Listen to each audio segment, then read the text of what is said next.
my social media. Boom.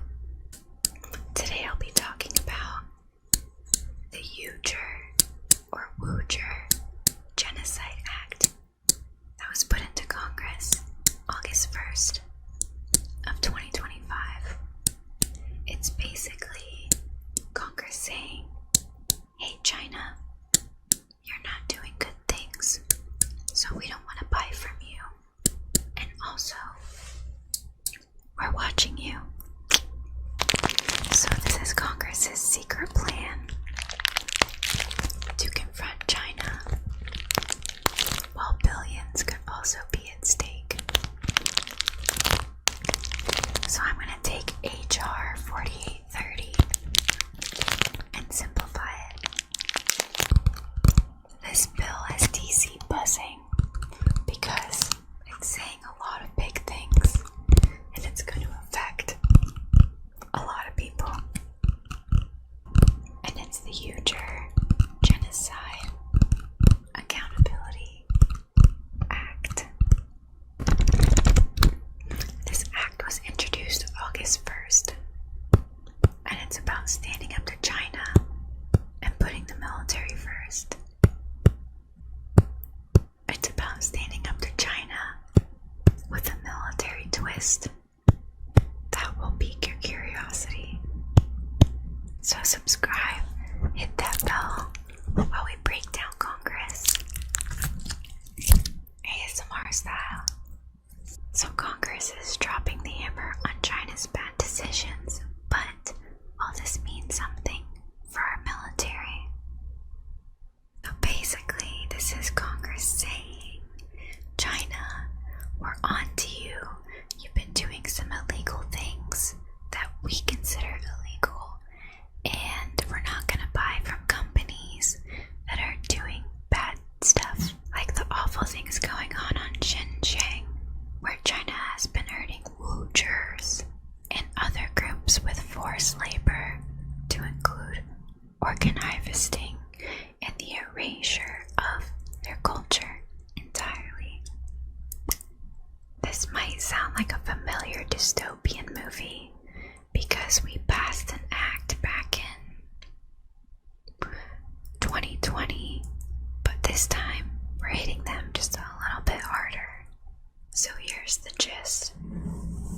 Basically, we're slapping sanctions on any companies that have been involved in doing these things, which is a pretty big win for the US. Makes you feel good. This means no bad actors can enter the US and no more visas. It'll also provide medical care and therapy and help prevent their culture, the Uyghurs, from being erased, which again, very big win for the military. Feels good. And this is how the military gets involved. The Department of Defense will no longer be allowing us to buy food, specifically seafood, from these companies, which means look out for changes in your commissary sushi, because if any of this was produced with forced labor, then it's a no-no. But you might have the question, why is Congress doing this now? Let me explain by reading from Grok while I distract you with this axolotl.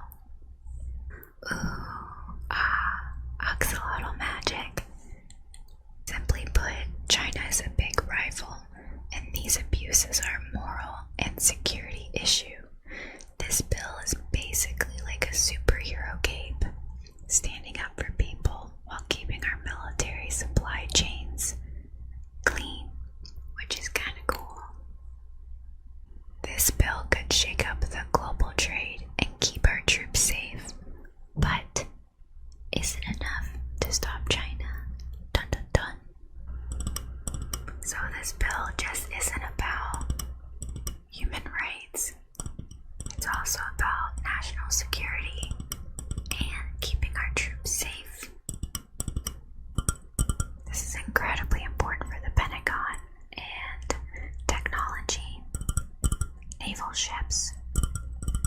ships and jets. This bill makes sure that we also don't accidentally buy from anybody that's involved in forced labor. That's a big no-no. Because this will also keep safe any semiconductors and uniforms that we might acquire. It's like checking your dog's food to make sure there's nothing bad in it. We're being thorough. Now, how could this affect your life? Well, if it goes through, it could bump up prices because we're no longer taking in product from these places. Specifically, electronics, but it keeps the military nice and safe. It's a small price for doing what's right. Now this next part I'm going to read because there's no way I can summarize this as well as Grok. So be distracted by the pretty lights.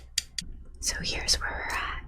The HR 4830, which is what we're talking about, was sent to a bunch of House Committee on August 1st, Foreign Affairs, Judiciary, Financial Services, essentially like a big group project.